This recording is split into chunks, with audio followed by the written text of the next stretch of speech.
So hello guys, this is Harshi from Karim's YouTube channel.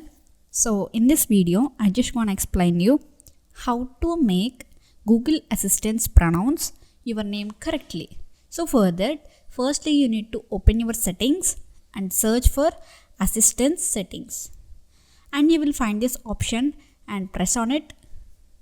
From here you can see plenty options will be available here.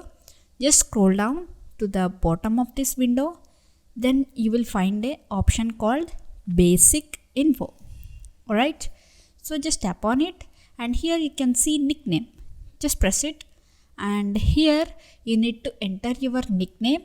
Like for example, my name is Harshi, so I am entering my name and click on this OK button. From here you can see play button. Whenever I press on this play button, then it will pronounce my name correctly. Harshi. So this is how you can make your Google Assistant pronounce your name correctly. So thank you for watching.